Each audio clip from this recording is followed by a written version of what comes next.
সারগাছি রামকৃষ্ণ মিশনের ধান্যগঙ্গা কৃষি বিজ্ঞান কেন্দ্রের পরামর্শ ও সহযোগিতায় মিশন গ্রিন ইউনিভার্স ফাউন্ডেশন ও প্রকৃতি ওয়েলফেয়ার ট্রাস্ট অভিনব উদ্যোগ নিল। মুর্শিদাবাদ জেলার নওদা ও টিকেপাড়া কোনাইপাড়ায় শুরু হলো সবুজ গ্রাম দত্তক কর্মসূচি। এই কর্মসূচি মূলত গ্রামীণ পুষ্টি, খাদ্য নিরাপত্তা এবং পরিবেশ রক্ষাকে সামনে রেখে নেওয়া হয়েছে। প্রকল্পের আওতায় 250টি পরিবারকে অন্তর্ভুক্ত করা হয়েছে। গ্রামগুলোতে আম, কাঁঠাল, লিচু, নারকেল, পেঁপে, পেয়ারা, ড্রাগন ফল, কলা সহ নানা বৃক্ষ রোপণ করা হবে।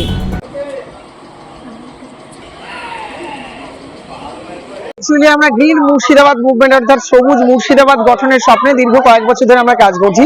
তারই অঙ্গ হিসেবে আমরা হচ্ছে কি এবার ইন্ডিভিজুয়াল কয়েকটি গ্রামকে আমরা সিলেক্ট করে সেই গ্রামকে সবুজ করার জন্য গ্রামকে আমরা দত্তক গ্রহণ করছি। এর উদ্দেশ্য হলো যে প্রান্তিক মানুষকে, বিশেষত ফলের গাছ, আম, কাঁঠাল, লিচু, পেয়ারা, ড্রাগন, নারকেল এই সমস্ত গাছ দিয়ে তাদেরকে যে ফলের যে যোগান, সেই ফলের যোগান দেওয়া।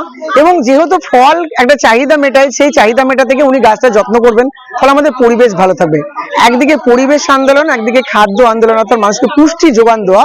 এই দুই উদ্দেশ্যকে মাথায় নিয়ে আমরা প্রকৃতি ওয়েলফেয়ার ট্রাস্ট, যারা দীর্ঘদিন পরিবেশের উপর কাজ করেছে, তাদের সহযোগিতায় এবং সারগাছি রামকৃষ্ণ মিশন যে ধান্যগঙ্গা কৃষি বিজ্ঞান কেন্দ্র, তাদের পরামর্শে আমরা এই কাজটা করছি। এবং মিশন গ্রিন ইউনিভার্স ফাউন্ডেশন, প্রকৃতি ওয়েলফেয়ার ট্রাস্ট এবং ধান্যগঙ্গা কৃষি বিজ্ঞান কেন্দ্রের পরামর্শে আমরা এই কাজটা করছি। আজকে টিকেপাড়া এবং নওদা এই দুটো গ্রামে প্রায় 200-র অধিক পরিবারকে 800-র অধিক গাছ দেওয়া হচ্ছে, যেখানটায় দেশীয় গাছ এবং উন্নত মানের গাছ, যেমন 7 থেকে 8 ফিটের আম গাছ, কাঁঠাল গাছ, তারপরে যে লিচু গাছ, নারকেল গাছ, এই গাছগুলো আমরা প্রোভাইড করলাম। সারা বছর আমরা এই গাছগুলো তারা কেমন ভাবে পরিচর্যা করছে তার জন্য আমরা মনিটর করব এবং বছর শেষে যাদের গাছ সুন্দর হবে তাদেরকে আমরা উপহার দেব। সেটা হতে পারে এইভাবে আমরা চাইছি যে প্রান্তিক এলাকায় যে ঐতিহ্যশালী যে সবুজ গ্রামকে ফিরিয়ে আনাবার, সেই সত্যিকারের গ্রামকে ফিরিয়ে আনা, সাথে পরিবেশ আন্দোলনকে যুক্ত করা, সুস্থ পরিবেশ গঠন, সুস্থ মুর্শিদাবাদ গঠন, সর্বোপরি সুন্দর এবং সুস্থ বিশ্ব পরিবার গঠনের জন্য আমরা কাজ করছি। এবং এই কাজের মূল যে দর্শন সেটা হলো সবার উপরে প্রকৃতি সত্য।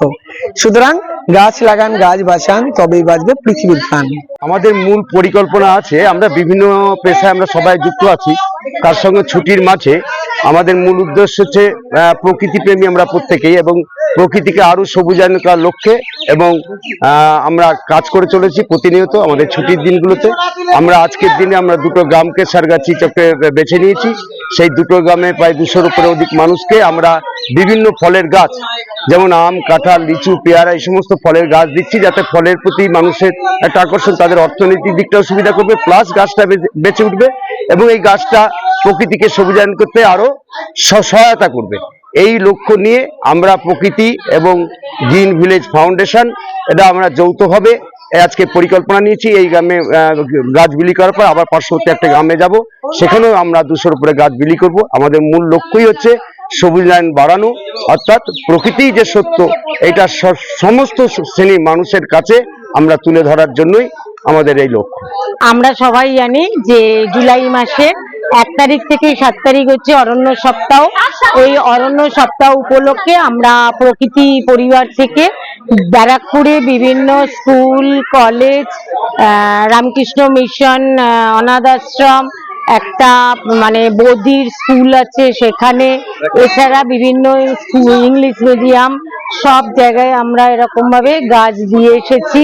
এবং আমাদের এই প্রকৃতি পরিবার বিভিন্ন জায়গায় ছড়িয়ে ছিটিয়ে আছে, যেমন শিলিগুড়ি, পলাশী, বহরমপুর, কলকাতা।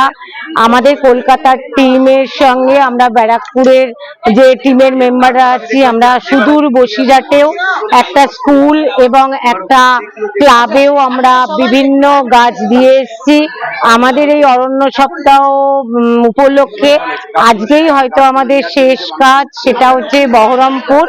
আমরা সেই কলকাতা থেকে অর্থাৎ ব্যারাকপুর থেকে আমরা আজকে বহরমপুরে এসেছি। বহরমপুরে আমরা গাছ আজকে সবাইকে দিলাম এই কারণেই, এখানে আমাদের গাছ প্রেমিক দেখছি এসে অনেক আছে, তাদের হাতে তাদের পছন্দ মতন কিছু কিছু গাছ দিলাম, তারা যাতে এই গাছগুলোকে পরিচর্যা করে একদিন ফল যাতে যখন হবে সেই ফল তারা নিজেরাই খাক বা তারা নিজেদের অর্থ উপার্জনের জন্য বাজারে বিক্রি করুক। আমরা তাদের পাশে আছি, থাকছি। পিঁপে গাছ, কলা গাছ আর লিচু গাছ, এটা খুবই ভালো উদ্যোগ নিয়েছে। পুরস্কার করার কথা বলছে, যদি পুরস্কার হয় তো যদি করে সেটা আমরা গ্রহণ করব, বা আমাদের যেগুলো দরকার ছিল সেগুলো আমরা পেয়েছি।